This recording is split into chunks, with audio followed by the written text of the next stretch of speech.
I'm going to, first of all, introduce and pose a question to Geoff Barnard, who's knowledge management specialist working for the Climate and Development Knowledge Network, CDKN.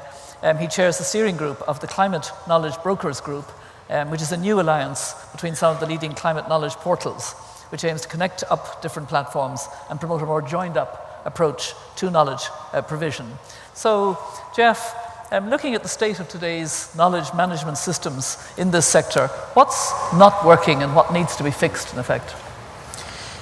Well, I think we're in a pretty bad place at the moment. I think what we're doing is we are drowning in an ocean of information we've created. If you come to COP, this is an annual reminder of this problem. Here we all are trying to have our voices heard amongst the cacophony of other voices. If you picked up every policy briefing and every information pack that was offered to you, you would need a truck to get to the airport. And the same thing is happening in online spaces. I don't know how many new websites and portals and platforms have been launched in the last week, but probably 20, 30, 40. There's a syndrome we've called portal proliferation syndrome, which you probably recognize. So the online space is becoming ever more crowded. I think, frankly, we're drowning. This is too much. There's ever more information, but we haven't got any more time to actually read it. If anything, we've got less. We have all our devices throwing little snippets of information at us every 5 seconds. Our ability to actually process this is not keeping up with our ability to actually produce it. So, and on top of that, you have this particular problem of knowledge silos, which is very evident here in COP as well. Here we are at Development and Climate Days.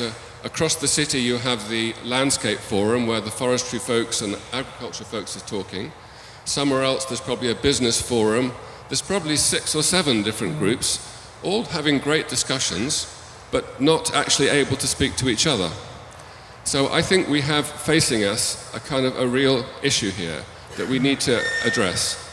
Well, I think you've described the problem very well and graphically. How can knowledge brokers work better together then?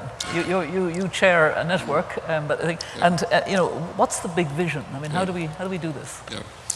Well, I think knowledge brokers have a vital role to play here. They sit in between producers of knowledge on one side and then users on the other. So they are the translators, they are the synthesizers, they are the signposters. The term knowledge broker is not a very good one because it doesn't translate itself into Spanish or French. I think knowledge intermediary is maybe a better one. But they sit in between, and Kiran will give you a really good example of one of the really leading portals in India in a minute. But I think individually they play a very important role in translating, and particularly translating that expert knowledge into things that policymakers can actually deal with, but beyond that, which the public can deal with, which farmers can deal with. But I think the thing which is exciting is that in the last couple of years, we've started talking to each other. It's quite radical, I know, talking to each other. And listening to each other? And actually, funnily enough, yes. We have set up, there's quite a few knowledge brokers around, and we've set up a group called the Climate Knowledge Brokers Group. And Rob, could you show the slide indicating who's already involved? You see, it's quite an interesting group there.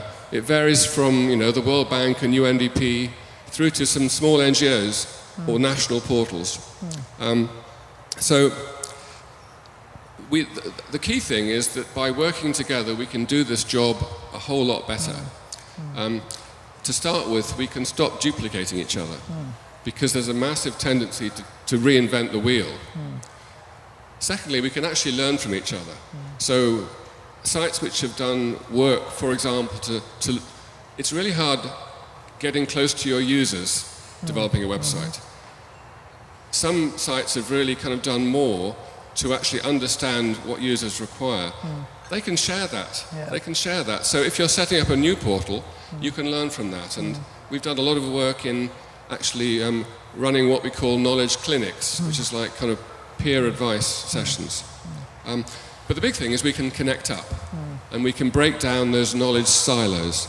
Because if you look here, there's a forests organization, there's ones involved in mitigation, adaptation, and finance.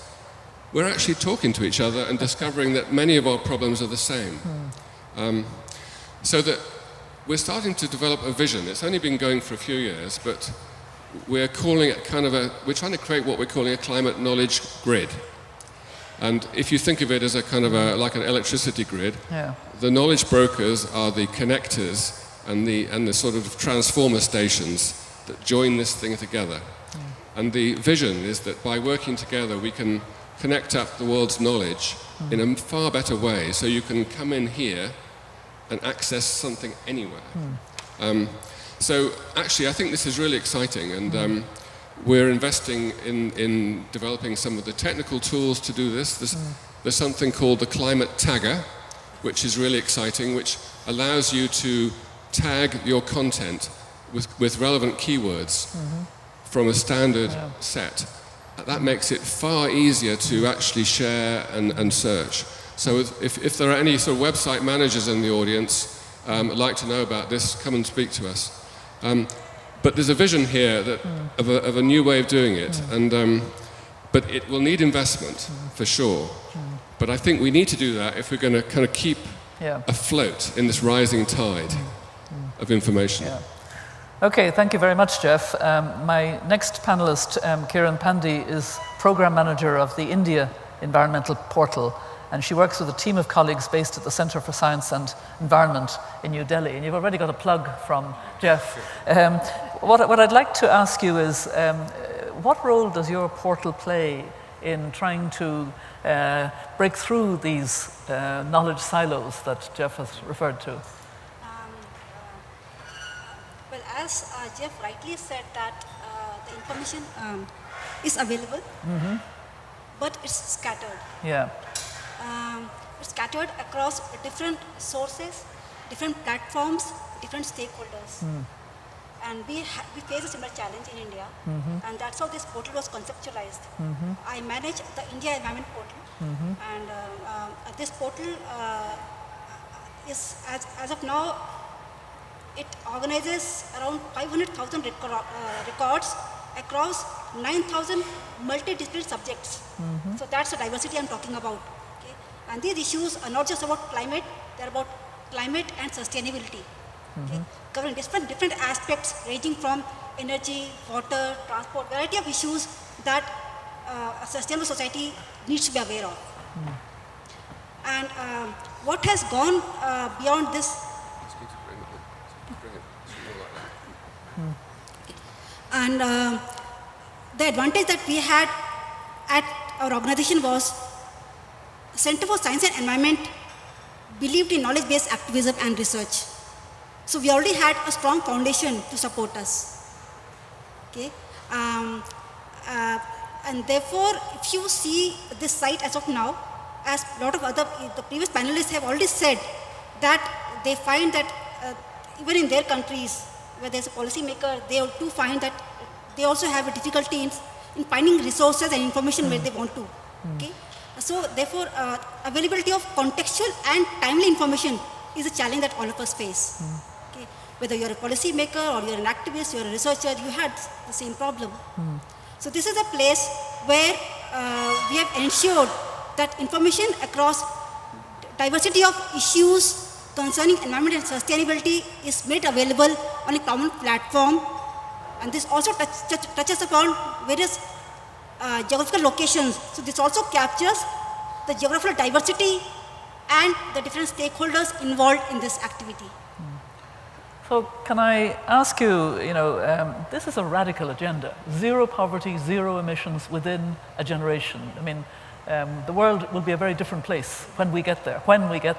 So what do you think is needed from knowledge brokers like you if the world is to step up to the 0-0 challenge?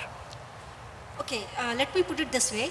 I'll talk as a knowledge broker, where each one of us is documenting not just problems, lots of documenting solutions that can be adopted for a zero poverty, zero emission society. Okay. So most of us over here, are documenting resources and knowledge across different issues concerning sustainability. Okay. But if all of us come together to provide not just problems but also solutions, and this should be a continuous process, not just a one-time effort.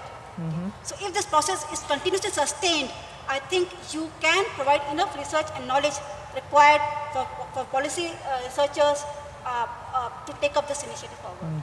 Very good. Thank you very much. So now I turn to my third panelist, Zhanje, and she is the project manager at SouthSouthNorth based in Cape Town, and she's also part of the CDKN team. She helps coordinate CDKN's knowledge management efforts in Africa, but also engages directly with policymakers. And so she's involved, if I could put it this way, at the sharp end of where information feeds into policy change. So my first question to you is, to what extent is lack of relevant information a barrier in decision making? And what kinds of information are needed at what stages of the policy process? Thanks, Mary. I think the question is a bit of a loaded one, with no quick answer to. But some of my reflections are that the decision-making space is quite a complicated area, and there's no one-stop solution to it.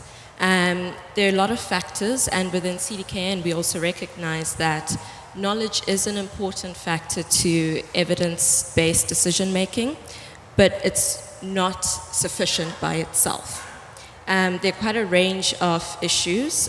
Decisions occur every day without good information, and that leads to business as usual scenarios. So how do we interject into that space? And I think knowledge brokers, as Geoff has been talking about, play quite an important role, but I think they need to also partner with different stakeholders, for example, other researchers, and how do they work together to communicate with policymakers. I think access to knowledge and the type of knowledge is also quite important to look at. Given different contexts in different countries, limited bandwidth, energy issues that you've raised, how do we communicate effectively to those areas? Are online platforms sufficient to do that, or does it need more face-to-face engagement to do that? And as countries move from raising awareness at the national level about climate change and poverty and those links, and also moving into implementation, they require quite contextual and granular information. They don't really require a lot of generic, but what works in their context, what works in province X compared to province Y. And I think we've also seen that with the recent Intergovernmental Panel of Climate Change, Fifth Assessment Report. We hosted a few outreach events in Uganda, Ethiopia, Kenya, Rwanda, and South Africa. And a lot of people said, you know, if we didn't come to these types of engagements, we would never have read the report. So how we bridge those gaps is quite important. But I think the final point for me is understanding the political economy of knowledge is important. There are quite a lot of vested interests within the knowledge space, and also power dimensions. So how do you relate to the Minister of Finance compared to the Minister of Environment? And how do you tap into that? To get us to the zero poverty, zero emissions, we need quite a lot of collaboration between different actors. Well, let me ask you a question that really relates to the fact that you are one of these young professionals in the business who has sort of come into this in the internet age. So your sources, and you're so comfortable with these sources, are a bit different from elders like myself. And I just wonder, is the communications revolution really happening and helping, or is it still business as usual with far too many gaps and lack of communication? I mean, how would you see it? I think the more things change, the more they stay the same. I think in terms of effective communication, although we have all these new tools that we have. You know, we've got social media, we've got different types of platforms. I think the question is also around who accesses those types of tools. Yeah. I had a conversation with a friend about the use of Twitter and how actually these tools, the use of them, there's inequality in that. You know, it's mainly middle income and higher income people who can access that. But how do we get to lower income people to actually participate in this communication revolution? So I think from my perspective, particularly working with policymakers at a national level, it's also quite a formal space and isn't quite flexible to the new tools that we have as a younger generation. And also because we're interacting with an older generation as well. The middle ground is sort of face-to-face.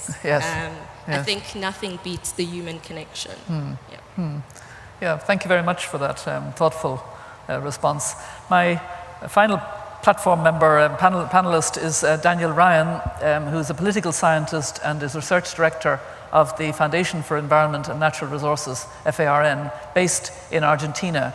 He's also coordinator of the Center for Climate Change and Decision Making, which is a network of about 10 universities in the southern cone of Latin America. We were reflecting earlier, Daniel, that you have a very Irish name, but I know that there are a lot of people with Irish names in Argentina, so it doesn't at all surprise me. I think the first question I'd like to ask you is, how much are decisions influenced by research evidence in the real world? You know, how much does it make enough of a connection? Well, thank you for the question, and yeah, it's a very Irish name. I think the question of how knowledge and idea and research can influence policy making, it's a question that it has now it's an important question in the climate network, but it has been a question that it has been a subject of policy analysis and debate in the political science for a long time.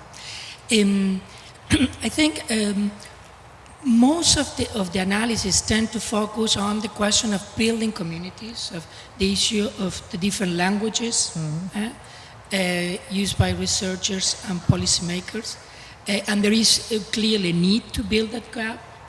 But I think what is lacking is a deeper understanding of the policy process, of the political connotation of the policy process. Again, ideas can explain the content of policy change, but cannot avoid the political debate about policy choices. Okay, so a good idea does not necessarily mean that you're going to have that policy in place. So you need to bring other aspects in the analysis to understand what factors shape the effectiveness of policy research and policy analysis. And in the way I'm completely agree with your reflection on that. Especially a question of interest, a power relationship, and how institutions shape the scenario in which policymakers and researchers interact. So what would be your advice to scientists and to research communicators on how they can maximize the chance of their research actually having an impact and influencing policy directly? Well, I don't think that there is a recipe on that, but I think one needs to understand as a researcher, or one need trying to influence policymaking, one need to understand the logic and the interest under which policymakers, whether elected politicians or the bureaucracy work. Okay, so this elections count. Elections are important. So researchers need to understand electoral cycles and the electoral incentive that play under which politicians have to take decisions, and have to understand the different incentive under which the technical staff and the technical bureaucrats working in government, those interests, their logic, their professional careers work under different incentives than electoral politicians. So you need to understand these different incentives of the people and their community that you are dealing with. Yeah, good point. I'm going to bring the other panelists up in a moment, but I just want to put one more question, and anybody can answer who would like to. I'm not going to direct it at one of you. But, I mean, let's face it, we cannot continue with business as usual. We have a radical agenda that we want to deliver. So what are the ways in which we change the mindset of those who are going to be active on the ground. How from a knowledge broker perspective, can you step up to be able to contribute to this radical solution? Geoff, you look as if you're going to jump out of your chair. Fall out the chair, maybe. I think this is a really, really key point. How do you step up? And I've spoken to a friend of mine who works for the BBC, and his big criticism about the environment movement in the UK is we are speaking with so many different voices that we drown each other out. And I think that is part of the story. We need to come together with some really strong, simple messages and stop drowning each other out. Now, that's not an easy process to negotiate, but while we continue all speaking at once, we'll never be heard. Okay, Kiran, do you want to? Well, my response to this will be, I'll go back to what Ryan said just now. How do you connect researchers with the politicians? Okay? Their knowledge should reach out to the politicians. So in this context, knowledge brokers, if they ensure the entire parliamentary discussion, if that comes out in the public space, along with the research that the scientists do, so there is invested interest where the policymakers understand what's happening in the area of research, and research scientists also understand the interest that the policymakers are in, so that they can both work in the right direction. Okay? And in this context, the knowledge brokers should ensure that, therefore, the information generated across different platforms, okay, whether it's across research institutions, government organizations, even legal organizations, why not? And industries and private sectors, they all come together in one platform. I think the knowledge brokers can make some changes in this direction. But yes, this is a continuous process. This does require investments from funders, from philanthropists, okay? And this portal is representing the global south of India. That's where we are heading towards. Okay? So this is an urge to the people over here. Are you enough connected with Simbi?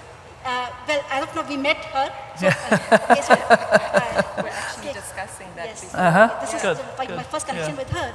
But yes, CSE is now expanding into Africa. So I'm sure we do have enough scope for partnership in this direction.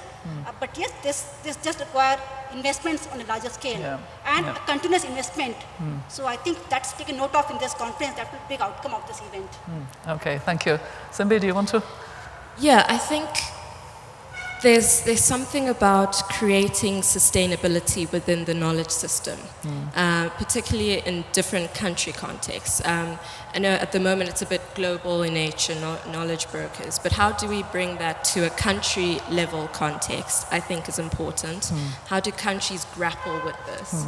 And how do they build an evidence base, linking together obviously South-South knowledge and North-South knowledge? How do we create this, I guess we can call it a movement towards change. I like that word, movement. A movement, because it's a fluid process, I think.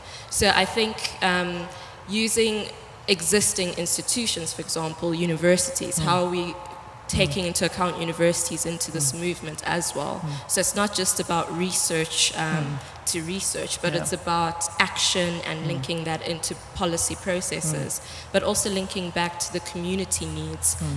What type of research is required at that level? How are we communicating that to the policy level as well? Good. Danielle? Very short. I think to create the change and to sustain those policy changes, you need broader political coalitions. I mean, and I think the way, for example, this conference is framed, in the sense that you're linking climate change agenda with the development agenda. When you talk at the domestic, at the national level, at least in the Latin American countries, it's the one that I know more, it's very difficult to push climate change issues in the agenda, the policy just by itself. Except if you link it with the poverty agenda, job creation, competitiveness. So there is a link to link the climate change and to integrate into different agenda. But that's just not an issue of discourse, of policy design. It's also the issue of how you build broader political coalition that can foster and sustain those changes. Okay, thank you very much. I think this panel has done very well also, and maybe you give them a bit of applause before I call up the, okay. And, thank you. And We're going to have a problem now because we don't have enough chairs. Oh, the chairs are coming. Good. Somebody's thought about that. So we need 3 more chairs. Now, you say we are, all of you. Yeah. You say we are because we're bringing up the other. Because I want to, this is a very knowledgeable audience, as I know from previous conferences on climate and development. And you've heard some views, and I think you've heard people who are critical of the current situation and want to move on from business as usual, which is good. Can we... I see that people kindly shifting around. Good. So I'm now open to questions from the floor. I assume there are mics that can go around. Yes, I see volunteers with mics at the ready. So, yes, please, question there at that table. Yeah, good. And if you wouldn't mind giving your name and your organization and then pose the question. And if you pose it to a specific person, that's fine. If you don't, I'll pick on a victim Okay. My name is David Mickel. I direct the Environmental Security Program at the Stimson Center, which is a policy research organization based in Washington, D.C. And I'd like to begin, I think, as we all would, by thanking all of the panelists and speakers for their comments. It was really very enlightening.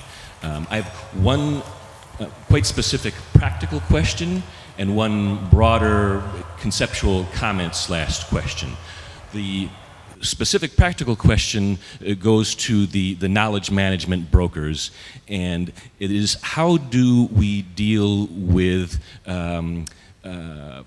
privatized information or proprietary information, specifically paywalls, that much of the information that's being produced by scientists and researchers is then published in academic journals that are not accessible to the public. And in fact, the IPCC has dealt with the question of gray literature, incorporating peer-reviewed literature, but much of this information is only accessible to those who have access to databases through universities or other services. So how can knowledge brokers, knowledge managers make that wealth of information that the public can't see, how can they make it available across the networks, across the knowledge hubs, across the knowledge portals? And my broader conceptual question / comment is, I very much appreciated the mention of the political economy of information, the need to acknowledge the importance of institutions and interests in shaping policy outcomes. And just because we have good information and good ideas doesn't mean we'll get good policy outcomes.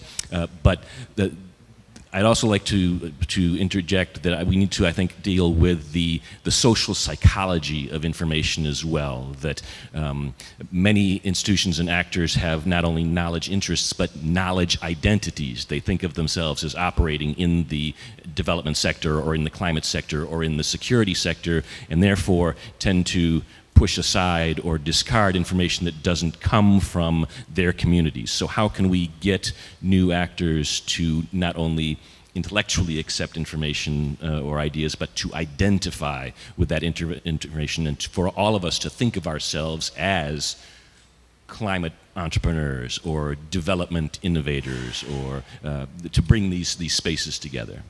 Okay, thank you very much. Geoff, I think I'll give the first question to you because you have this steering group and you're thinking in these terms. That business of the information being locked away behind paywalls is definitely a big issue right now. I think within the academic world it's being tackled by funders who are starting to demand that their research that they fund is published in open access journals. So I think that is kind of that's growing all the time. So I think that'll help to solve the academic paywalls of journals.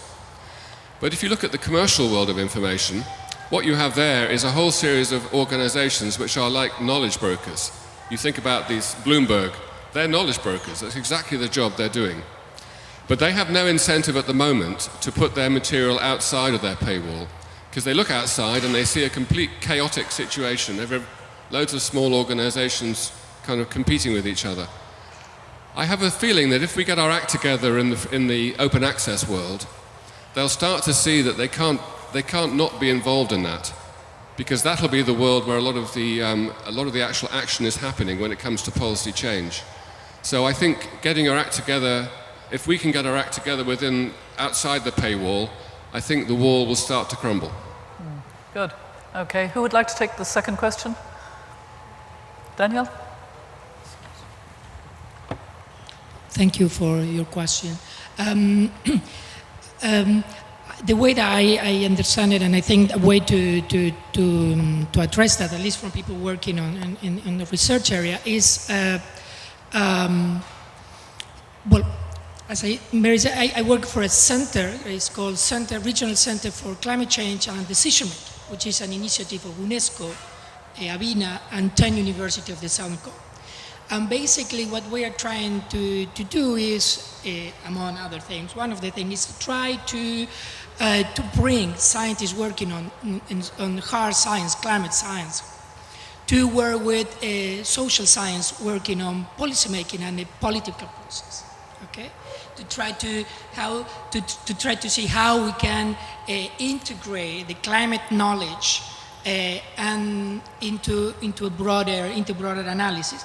The problem is that incentive that researchers have is to publish in peer-reviewed journals of their own discipline, and this type of more interdisciplinary work many times are not professionally recognized for their own careers. So that's a very negative incentive to bring and to build these bridges between disciplines and between practitioners and researchers. And so I think this type of initiative, as the one that we are trying to develop in the Southern Cone, try to address that gap, to address that problem, try to create incentive for researchers to step out of their community and their networks and try to work with others.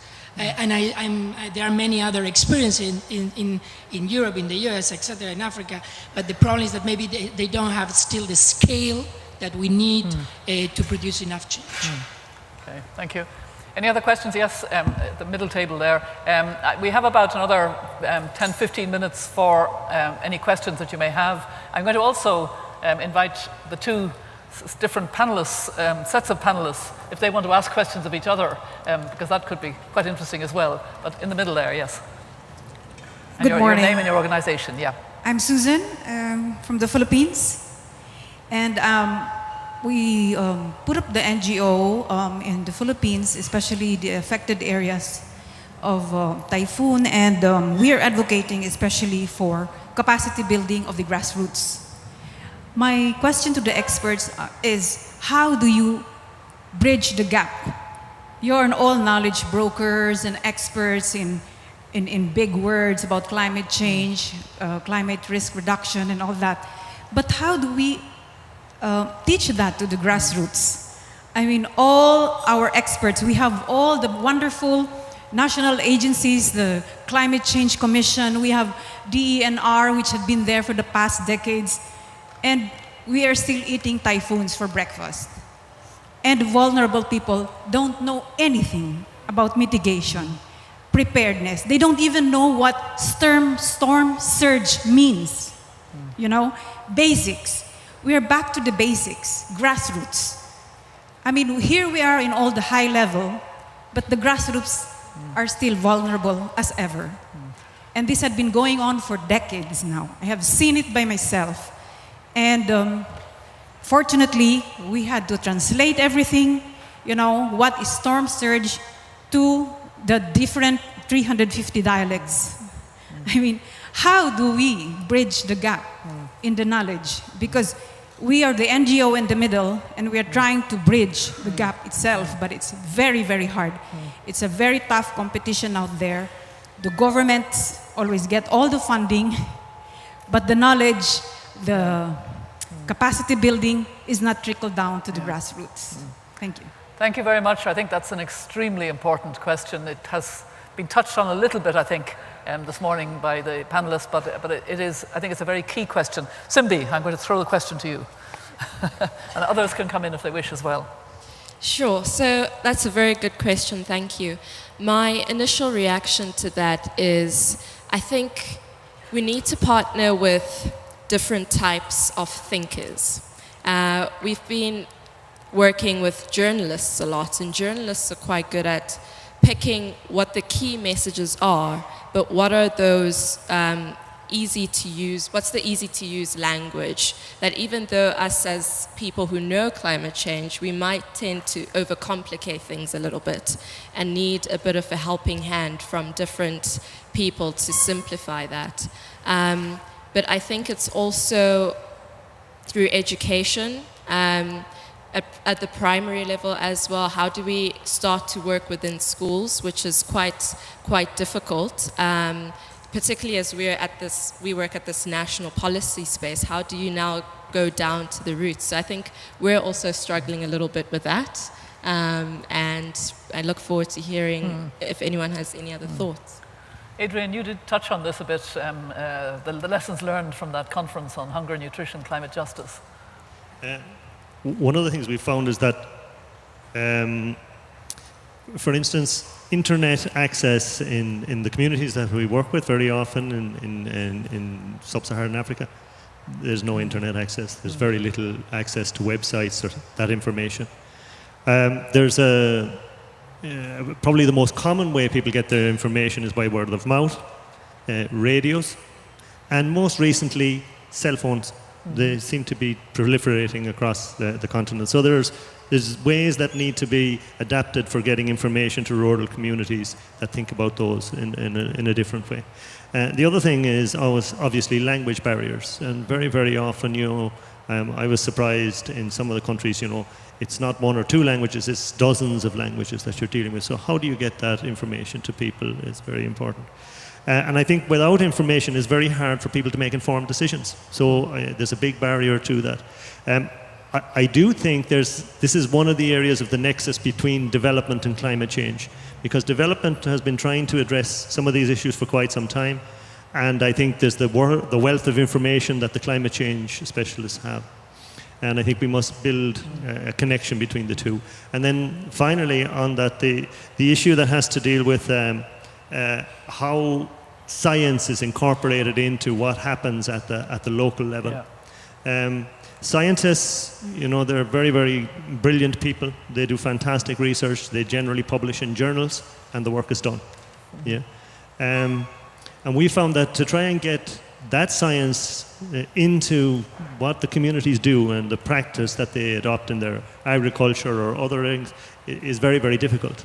But I want to raise an issue here that we found is that NGOs are normally very good with the community. They normally know how to communicate with the communities. They know how to bring those discussions together. So what we have found is if you connect up science, let the scientists do the science, let the NGOs and local governments work with the people at that level to try and get the information out there, and then support it with a good, solid information system that people use on a regular basis. But isn't there also the local indigenous knowledge, which can be very important in addressing solutions? People know their own situation, and do we listen enough to what people themselves feel is the best way to approach the problems that they're facing? I think that's key. I mean, it's actually we actually have to go out and learn what's happening there, and the activities have to change the lives of the women in the fields and the people at that level. If we don't draw on that knowledge, right, then they have different ways of telling what's going to happen today in terms of weather. They have different ways of telling how they should react to different situations. And I think one of the key issues for us is to try and see, can we bring that information together and then link it up. This is the issue of linking local to district to national, and then actually coming and linking into the policy negotiations. And just one final issue there, if I may, forgive me. What I found here is that the LDC's group in the climate change negotiations, they have very limited resources. So sometimes it's hard for them to get the voice up there. Yes. They're dealing with delegations that are very large, very sophisticated, that have very strong messaging systems, etc., that analyze what's happening around the negotiations themselves. So I think it's important to support those groups to be able to engage fully and to gain the experiences that they need to be able to make sure that the agenda at the local level informs their positions, and that those are actually brought to us at the policy level. Yeah. Thank you. Okay. Does anybody else want to come in on that, or will I? I'll just add on. Sorry, please. This is an experience that I'll just like to share with this group over here. Well, bridging the gap, this also means simplifying the problem to a certain extent. Okay? What we did was just to ensure that people find everything under one platform. We have started creating infographics and interactives, which means knowledge aggregators need to be not just simple aggregators, but they also need to learn how to create knowledge out of information that they have got on their platform, and also simplify that in a way that your user wants it. Okay? And moreover, a lot of youngsters are coming to our websites. So we realized that our user group is also younger and becoming younger day by day. We thought, let's start an innovative way of giving the information to those people. And I think that's an example that has been liked by people. And even now, people over here can see the portal. On the homepage of the portal, you have got an interactive that talks about how do people across different countries perceive impact of climate change. So the people's perception has been translated as an interactive on the website. So this means a different communication format can be used to bridge the gap that exists to a certain extent, but not completely. But I think that's a way out. Very good. Yeah, good. Vera? Well, I think maybe we need much more networking within the countries. Yeah, so we are a lot talking about global networks and platforms, but my concern is that, I mean, in each country you have not only the knowledge, but already at the community base, maybe solutions. But how does that solution, for example, for saltwater intrusion, you know, when there's more storms and so on, how is the solution traveling from one community to the other? If you do not have the help of the internet, because people don't have access. And here I see, I mean, there is a big role for the civil society and NGOs who are working with the communities, yeah, and who could contribute to, you know, creating networks among communities, I would say. And but I do believe this is still a challenge before us. I remember one comment at this conference on hunger, nutrition, climate justice, where we had, of the 300 participants, over 100 were from local communities. So we really learned a lot. And I remember one woman saying, you know, I hear people constantly saying we've got to think outside the box, but at local level we don't think in boxes, which I thought was quite good. You know. Any other questions from the floor? Yes, please. Can we find a mic there for the lady? Yeah. Thank you. Good morning, everyone. My name is Penny Price, and I come from South Africa. I work in a local municipality there called Durban. It also hosted a COP. Some of you might have been there. And part of my role there is working on the Durban Adaptation Charter, which is a local government platform that emerged out of the COP17. I would just like to bring one concept in here, which is the concept of transdisciplinarity within the research community. And I think we've been finding ways of using that very useful to bridge these gaps. There's a huge need for research, and we've spoken a lot about this, for information. The research tends to stay in the ivory towers, blocked by the sort of whole publishing domain. But to actually take researchers with you when you're engaging at the local level is so powerful, and we've really experienced some great work in so doing, in developing climate knowledge networks at the local scale. And it speaks to your point, Vera, about more networks within the countries. And those, so it's not only you as a knowledge broker or knowledge intermediary that is going between, but you're taking those people with you, so that you've got politicians in little communities sometimes, in little villages, little places, you know, local authorities, small local authorities that don't have access to this kind of sophisticated information, that don't have access to the kind of technology, etc. Sometimes they don't even know which questions they should be asking. They are making decisions in a void. They're making decisions based on what they know, and sometimes, and quite often, what they don't know. And so you're perpetuating a business as usual, often out of ignorance, because there's just not that access to information. And by creating this kind of thing, which I think in South Africa we really have been really good at, bringing very disparate people together. You know, it's something that we've had to do politically to really move and transform on a personal scale, and I think it bodes well, and I think it's such a dynamic space when you're putting politicians, local communities, academics, so you've got climate scientists, behavioral economists, all sorts of academics working in that transdisciplinary state, environmental lawyers, etc., together. It is so dynamic, it is so interesting, it's fantastic, because not only are you getting the exchange of local information to the academics, but you're also getting the exchange the other way. And it really, not only is it between the academics and the politicians, or the academics and the local community, it's also between the local community and the politicians. I mean, there's a whole cycle that's designed to every year you have what we call the IDP cycle, which is where you set up what your local authority is going to do for the year. It's ideal. Often they don't get the kind of public participation into that sort of governance structure that it's designed for. But these kind of engagements, I think, are really the sort of thing that we should be going for, in particular in areas like Africa, where we don't have that kind of technological sort of, we often stymied, we often don't have electricity, don't have, those kind of things. So I think that those sort of innovations are really useful. It really helps applied research. We've got so many youngsters that are coming into this world learning things, and they need to learn things that are going to help us with this agenda, the 0-0 agenda.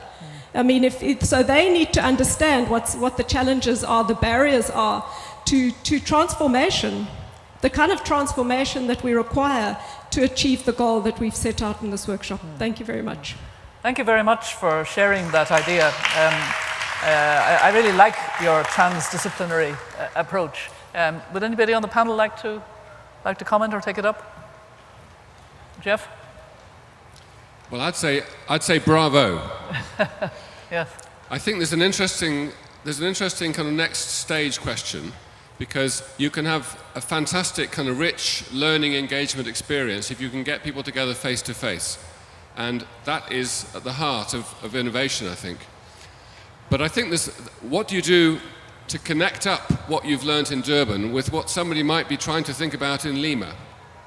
So I think there are connection challenges between these rich experiences, and I think we've had a very rich experience here these 2 days.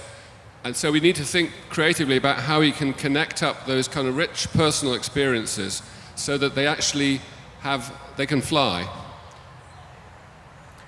You want to come back, yes? Thanks for the opportunity to respond. I think that it's context dependent. That sort of engagement allows for local level, flexible, context dependent. So what we've done in South Africa may and may not be, there's applicable in another place, because you're engaging at the local level with locals. So, if you've got local researchers in Peru, in Lima, or wherever, that are working with the local people around local issues, it really comes right down to the beauty of that kind of flexible context dependency that we really need in the adaptation space. Okay, I think we've had a very, very good discussion. I see one last question. I'm going to make it a last question. Salim, I'm going to skip you. Okay. Buenos días. I've been listening very carefully, and we keep talking about the people in the local communities as if we are not them. Really, we are their staff. If we are NGOs or public servants, including Ban Ki-moon is our staff. And so what we got to make sure is that the people know that these are all resources for them instead of them resourcing us. And so I think that the job that we have is to figure out the ways to accompaniment, because the people have known for centuries what to do. The cultures of Latin America, what we call Latin America now, that we used to call Tahuantinsuyo, Avillala, and like that, we have known what to do. We have had very forward-looking ways. But this issue of helping, we don't need to help them. In reality, they are helping us. They provide jobs for us. So I think that we better really think clearly, because this zero poverty, zero emissions within a generation, it is possible. But we need to know that we are their staff, and public servants are public servants. And then, you know, there is a process that the United Nations developed as part of the consultations for the MDGs and then the SDGs, which is called the second dialogues. That is how do we make sure that is an accompaniment to the communities, the local communities, so that their knowledge is brought forth and guides us. But if we think that we are in the position to help them, that's where we have it all wrong. I'm sorry to have to say this, but they don't need resilience. They've been resilient forever. That's what colonialism has been about. So I just want to make sure that we know why we are, and NGOs are not to take over, but to accompany the people and to resource them, so and especially public universities are to educate the people that are going to work the social movements, that identify what the problems are to make the transformations that are needed. But go to the local universities that they don't know anything about what we are talking about. MDGs, SDGs, 2015, post-2015, 2030, 2065, they don't. Thank you. Thank you. Okay. Thank you very much for making that point, I think, very clearly, and I think it's a very good point to have us all reflect on, because I think you're absolutely right. It has to be, we have to put people at the center, we have to put local communities at the center, we have to listen, and then we have to address the issues from that base. And that's part of the dilemmas that we face when we talk at national level and when we talk at platform level, etc. So I think you've grounded us very well in that reality.